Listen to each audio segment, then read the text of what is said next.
Welcome to the deep dive. We've all been there, right?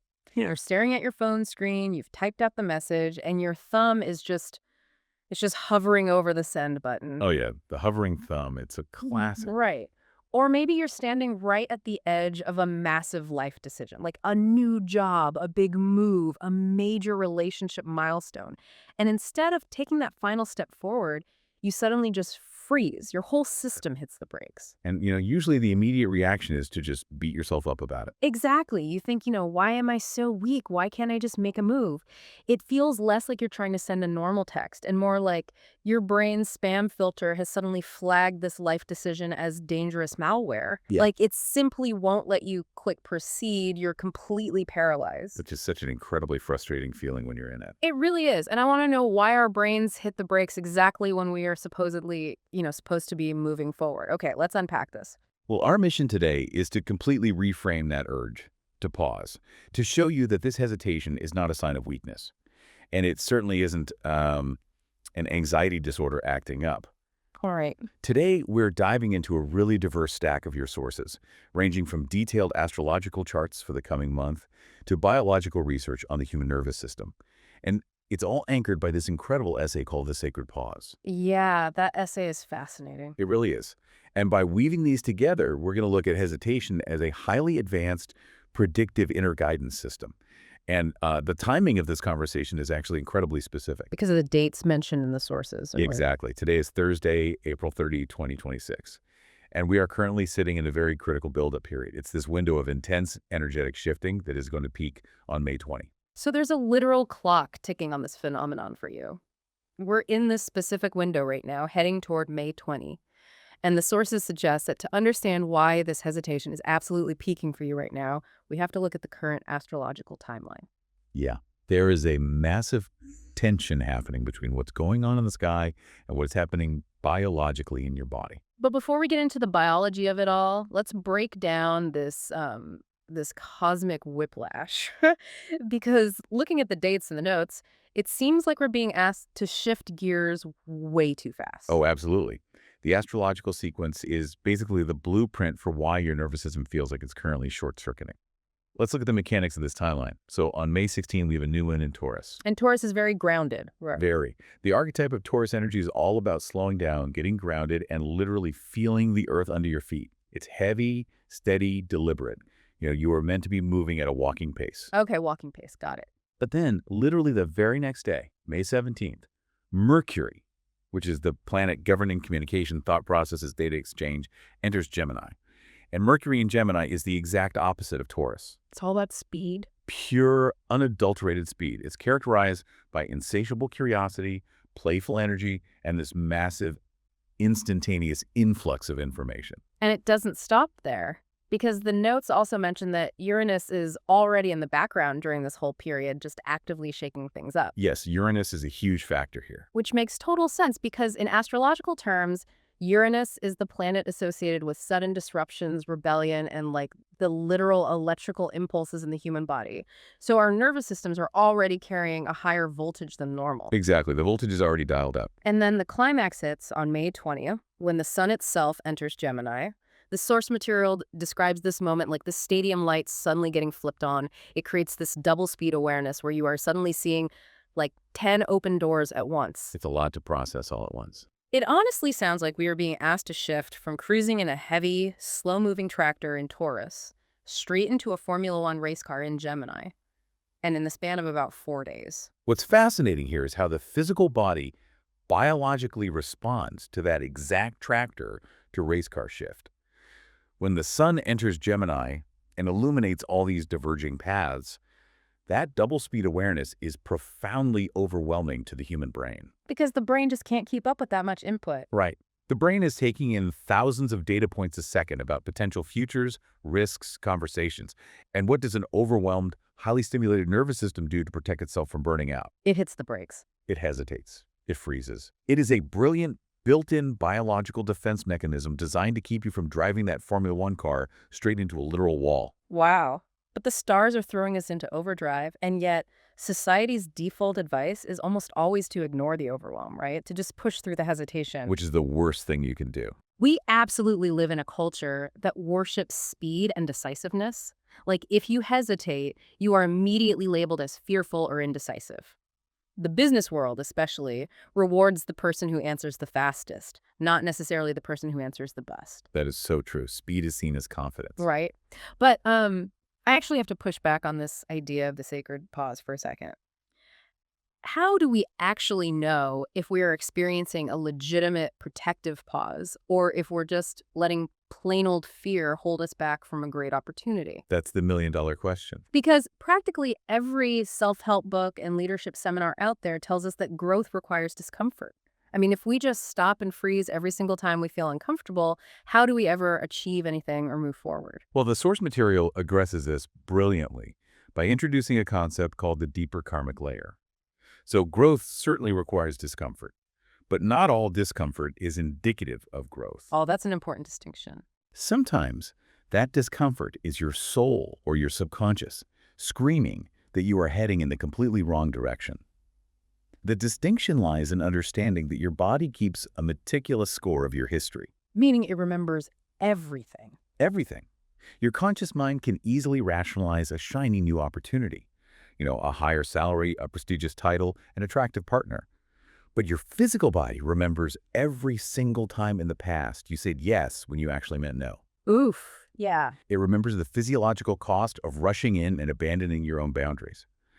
This hesitation you are feeling right now is hypervigilant because it's been trained by every past betrayal, every disappointment, and every false start you have ever survived. So it's protecting you based on hard data. Exactly. It is literally buying time for your deeper intuition to catch up with your racing, rationalizing mind.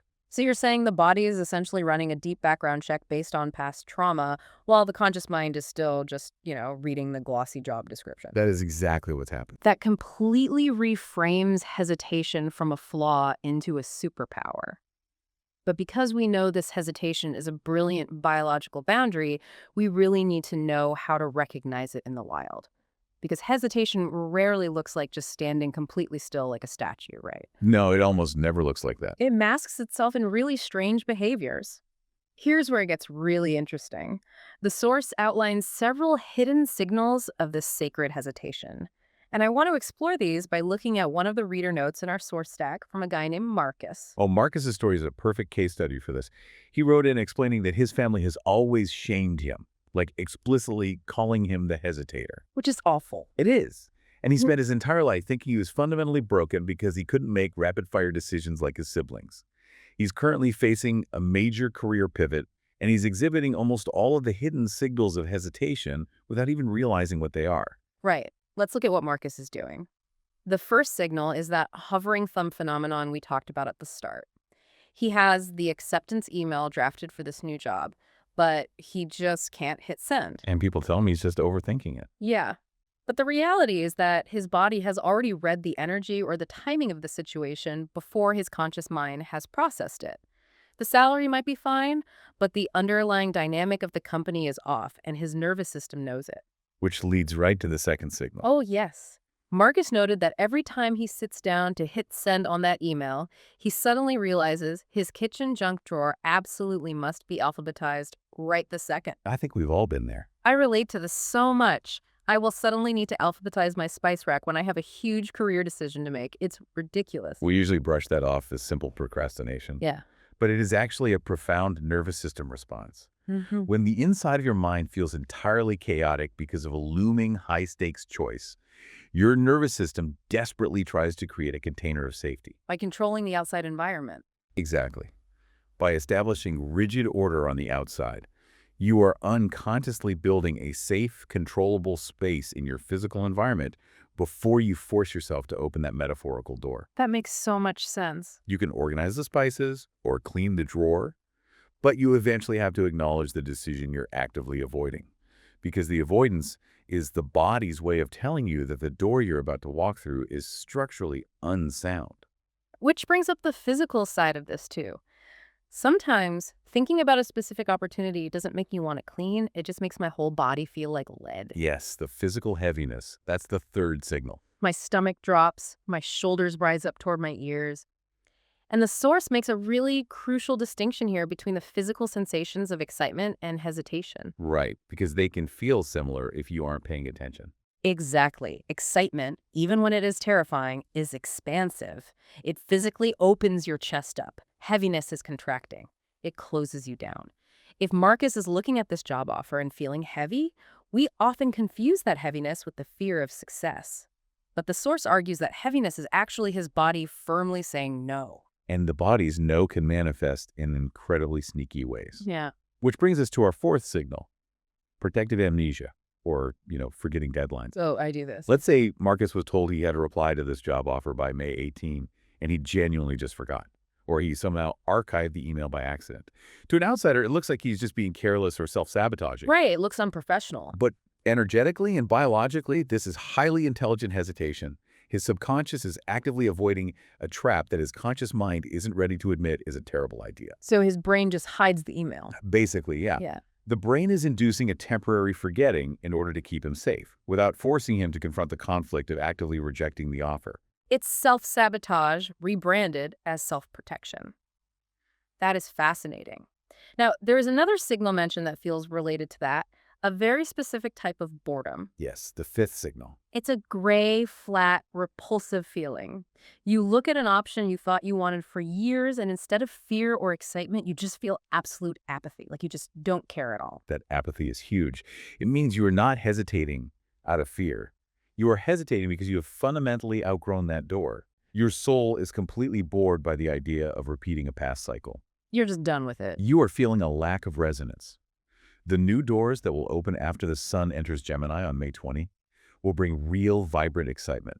But only if you stop pretending that the boring, outdated door still holds any value for your current stage of life. And if you ignore that boredom or you push through the heaviness during the day, your body is going to escalate the situation at night. The dreaded 3 a.m. wake-ups. Let's talk about the 3 a.m. wake-ups. You jolt awake out of a dead sleep with a literal bulleted list in your head of every single reason you shouldn't do the thing you are about to do. It reminds me of a loud, annoying car alarm going off in the middle of the night. That's a great analogy. It is incredibly frustrating. It disrupts your sleep, your neighbors hate it, and you just want to smash it. But it actually means your internal security system is functioning flawlessly. Someone bumped the car, and the alarm is doing exactly what it was wired to do. The 3 a.m. wake-up is your hesitation going nocturnal because you refuse to listen to it during the day. You drowned it out with podcasts, work, and organizing your junk drawer. So it waits until your conscious mind is entirely quiet to scream for attention. It's a last resort. It's desperately trying to save you from making a misaligned choice. Even if the specific reasons your brain gives you at 3 a.m. seem a bit irrational or blown out of proportion, there is always a core kernel of truth underneath that nighttime anxiety that demands to be examined. And if the car alarm doesn't work, the body pulls the ultimate emergency brake. The final signal is the sudden, complete inability to speak or text back. The total freeze. Yeah, we aren't just talking about a hovering thumb anymore. We are talking about total paralysis. Someone gives you a great offer or asks a direct question, and days go by. You are suddenly deeply ashamed of how long it's been. The guilt is eating you alive, but you still physically cannot force yourself to reply. We really need to look at the biology of this because it removes the shame entirely. This total freeze is tied to the vagus nerve, which acts as the superhighway of information between your brain and your gut. Okay. When your brain perceives a threat that you feel you cannot fight and cannot run away from, the dorsal branch of this nerve basically unplugs the router. Wow, it just shuts it down. It shuts it down, it dramatically lowers your heart rate, restricts your vocalization, and physically immobilizes you. It is the evolutionary equivalent of playing dead, and it is the absolute oldest survival response in the human nervous system. So when Marcus experiences this, When Marcus freezes and can't reply to the email, it indicates a fundamental lack of safety on a very deep biological level. It isn't him being rude, and it isn't a personality flaw. It is his body drawing a hard, non-negotiable boundary. so we have these profound signals, right? Their hovering thumb, the frantic cleaning, the physical heaviness, the protective amnesia, the gray boredom, the 3 a.m. car alarms, and the dorsal vagal freeze. We know what they look like, and we know they are protecting us. Yes. But what is the actual cost if you, the listener, decide to ignore these biological warnings before May 20th? Say you just grit your teeth, ignore the car alarm, and push through anyway because society tells you to be decisive. Well, if we connect this to the bigger picture, the cost of ignoring your own biology is steep, but it isn't always immediate. Right, it's a slow burn. Exactly. If you force yourself through a door that your body is rejecting, you rarely get a cinematic immediate disaster. Instead, you get a vague, lingering sense of disappointment that just kind of haunts you. Ugh, I know that feeling. A quiet, daily feeling of self-betrayal. The real cost is the karmic and energetic debt. You'll end up spending months, maybe years of your life trying to bend your personality and your values out of shape just to make the wrong door feel right. Which brings us right back to Marcus. He spent his whole life carrying the shame of being the hesitator because his family demanded he move faster. And the guidance the text offers Marcus is universally applicable. It points out a really harsh truth. The people who shame you for hesitating are almost always the people who directly benefit from you moving too fast. Oh, wow. That's powerful. They want you to make a quick decision because it serves their agenda, their quota, or their timeline, completely disregarding yours. That reframes the entire power dynamic. Is it possible that the exact trait Marcus was deeply ashamed of, his chronic hesitation, is actually the exact thing that has quietly saved him from a lifetime of abusive relationships and terrible soul-crushing jobs? Absolutely. The source material explicitly rebrands his hesitation as discernment. Discernment. I love that word. It's not a flaw in his character. It's a highly calibrated filter. And frankly, the world desperately needs more discernment. The people who practice waiting, who practice feeling the energy of a room or a contract before jumping in blindly, they aren't falling behind. No, they're assessing. They are gathering intelligence. They are prepared. So what does this all mean for you right now? Now that you understand the astrological whiplash, the biology of the vagus nerve, and why you shouldn't rush, what exactly should you do between today, April 30, and May 20? The source gives us a really brilliant practical action plan for this. Yes, the pre-May 20 action plan. 4 steps. Step 1 is simply stop apologizing. This step is fundamentally about reclaiming your autonomy over your own time. When someone demands an answer, you tell them you need time to review it, and you do not say you are sorry for taking that time. Because you have nothing to be sorry for. Right. As the text emphatically notes, speed is not a virtue. Clarity is the virtue.